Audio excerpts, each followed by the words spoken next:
Alright guys, welcome to another episode of Gigabytes and Alpha Strike Tactical Tuesday.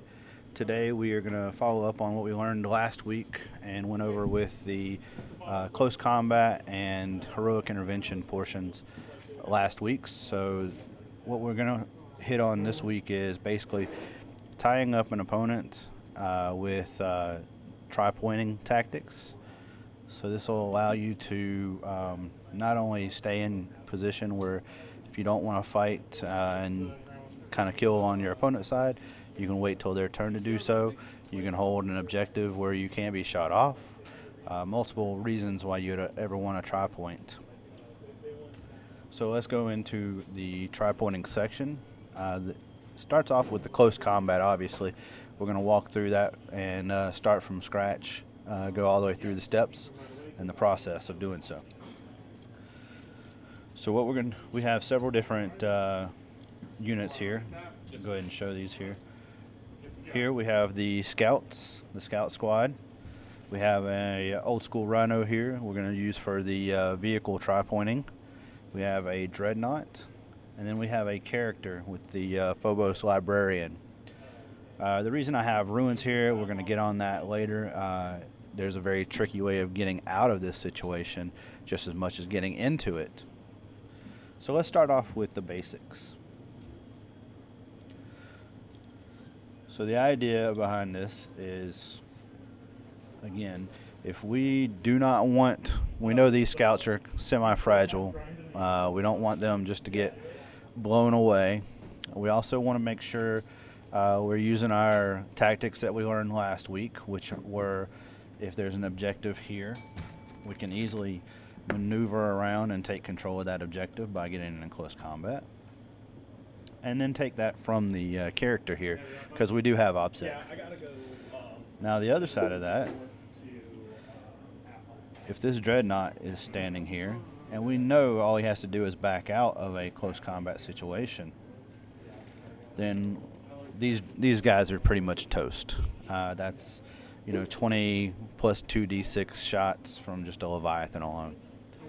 So the idea here is we definitely don't want them to die. We kind of want to stick them out and let them control the objective. That's what a lot of troops are now for the objective control abilities. We want to make sure we master that and keep them in coherency and combat so they can live to fight another combat. So what we're going to do is during the charge phase, we issue the charge. They do their overwatch. He misses. We do our charge in. We get the charge in. So here's what's going to happen. We want to make sure, especially after what I showed you guys last week on the heroic intervention, we want to make sure that we're tying them up where they can't move.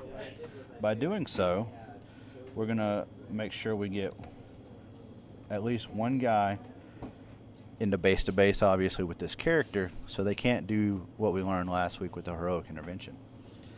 Now, after that, we have a lot of things that we can do here, such as the extra movement that was shown last week, where we can move around as far as we want.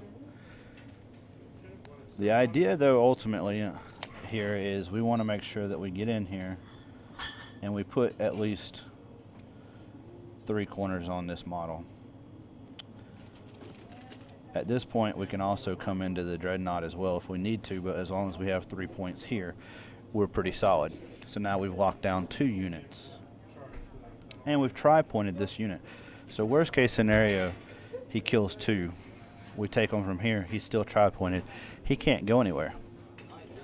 The other part of that is if we just put all these guys here and didn't worry about the dreadnought here, we can swing and go back to the basic rule book where you can swing without any weapons. So if they had extensive weapons such as thunderhammers, power swords, stuff like that, if we don't want to kill this guy and we want to hold him there, because obviously the Leviathan with double shoot, he's not going to do a whole lot of damage to you.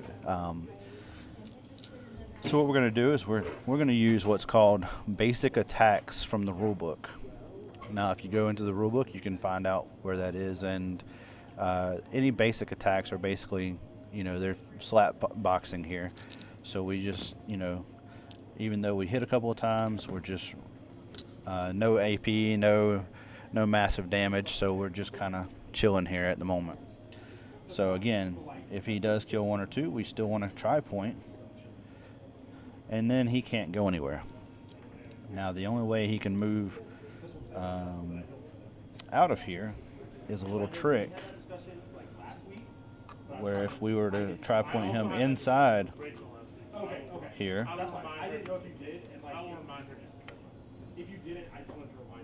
on his movement phase, you have vertical distance if you're playing with levels. You have to be really careful because this can be a very gotcha kind of moment. And you need to learn. Sometimes learning firsthand is the burn hand, and it can definitely slap you. But this is where the ability to go up a level, as long as you have the distance and the movement, now you're out of combat. That being said, you want to make sure this doesn't happen. So what you can do is remember the stationary, the unit here is locked in. And if you go into the rule book, you can see that during levels, there's a coherency for levels as well. So what they can do is this, and still be in coherency. Now, the reason why this is important is the rules specifically state you have to be one in your move 1 inch away from any enemy models when you fall back. So even if I go here, I'm within ½ an inch because I've already exerted my movement. So that's a pretty big deal for a character situation. Now you can also go into a couple of different scenarios with that as well, but that's the main point of tri-pointing, because you always want to try to maintain. You can go in here and still, if you just whiff and you have all ones, which it's happened to all of us probably at least once, and you don't kill that guy, you're still just locked in regardless if you hit him or not. But you want to do it tactically and make sure that there's no reason and no way for him to fall back out. Now let's move on to the next one. Dreadnoughts are obviously a little bit bigger. Anything with a big base doesn't take, it takes a little more finessing. Simply because there's so many angles and it's round, so you have to make sure you go into the almost geometry part of it because of the space and the distance of the base on the oval here. So, give you an example. That would not be tri-pointing, because what you've done is effectively made a semicircle, and he can, without moving any models, he can back out. So what you want to do is use everything that we learned last week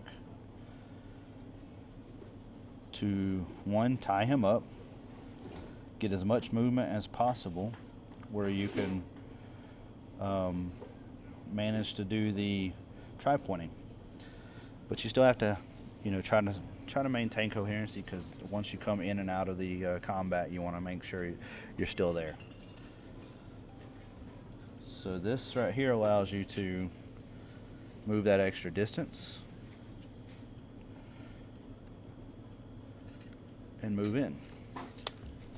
Now, there's no physical way that you can get out of this with this scenario, because in order to get out, he has to kill, and you have to pull the wrong models.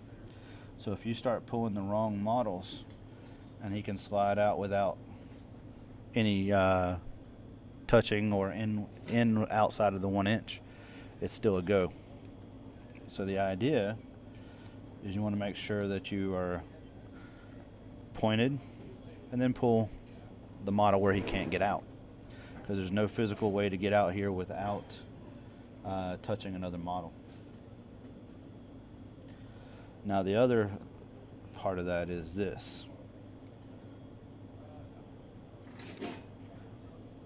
Obviously, locking down a Leviathan is super huge if you can get through the Overwatch portion. Anytime you have something that has this much amount of firepower, you want to make sure that you're utilizing your terrain to the best of your ability. Now, the camera angle is not going to be able to show you this, but this 5-man unit of scouts is right on the other side of this wall. This charge, there's a very big misconception about ruins. There's no penalty for moving through ruins with a charge. It's only forest and craters, and there's some other smaller terrain pieces that most people don't use in tournament play, but you need to, at least go through and read about them in the rule book. So we actually need looks like a 5-inch charge here to here. This right here is called utilizing your terrain features. By not being able to see, if we were using normal ITC or even Warzone rules, this dreadnought would not be able to see me with my scout squad. So the idea is to take no shooting attacks from this dreadnought. So now I'm going to roll a 5. Then I'm going to do the same thing that we just talked about. I'm going to get max distance in here. So I rolled a 7. So I'm going to spread out as much as I can where I can still move that extra 3 inches and then another 3 inches once I do combat.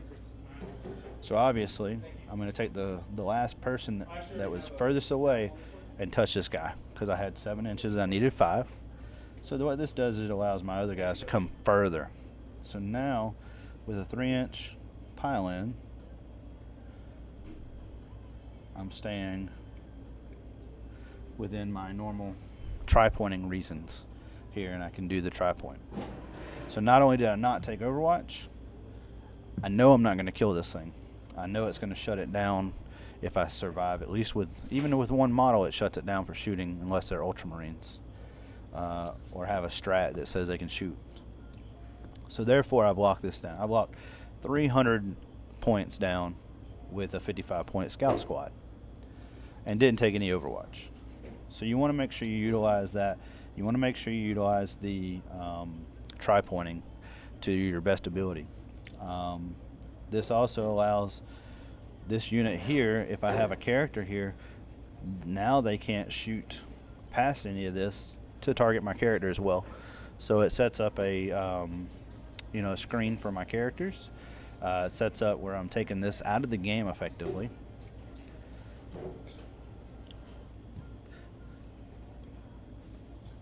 Again, if you have any questions, comments, concerns, please make sure you put them in chat. If you would like to see something different, we're still going to go over the vehicle portion of this. But yeah, definitely get involved and let me know what your thoughts are, and what you like to see as well.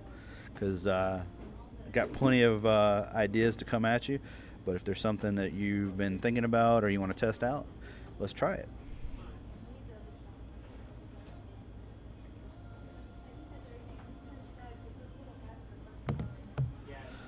So next up we have the standard box Rhino. Now this is a good idea to show you with, because it is such a boxed version of a vehicle. Now, although it's a tad bit smaller, so this definitely takes a lot more finessing and a lot more troops or models, I would say, to do than a normal round base or even a dreadnought, because of the size of the bases and such. So what we're doing here is, obviously we go through the Overwatch phase, we do the charge roll, and right now I have a 5-inch charge. So what I'm going to do is, again, I'm going to put this guy here in contact to the rear here. And there's a reason I'm going to explain that to you here in just a second. I'm going to take my go as far as I can.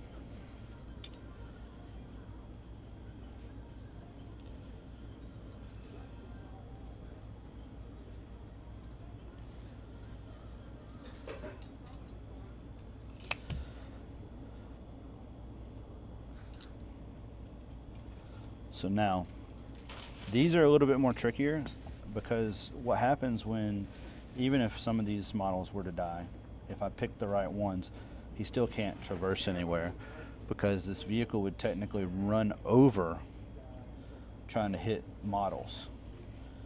Now, if I pull this model, he can go straight out. So you want to make sure that you at least can tri-point to where they can't back out to a certain degree, but you can still manage a hold on it where it can't just slide out in any direction. Same thing with knights. Knights, if they want to move out, they still have, and they try to rotate, it's still a portion of the movement of the base, and it can't move any more than the movement on its chart.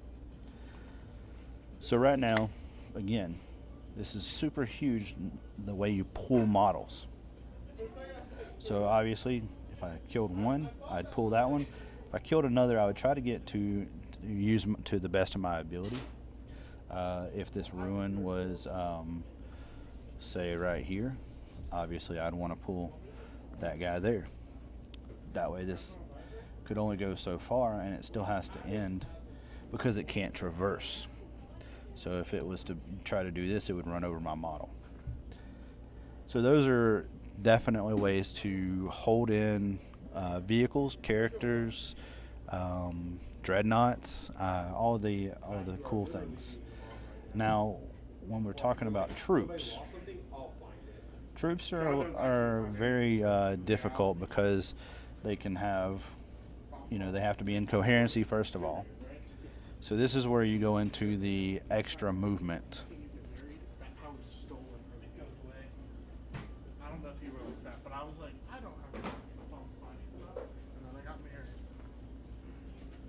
So what we have here is we have a scout squad versus scout squad. The idea here is we want to catch that outside guy if possible. So once we take our overwatch, we're going to move on in.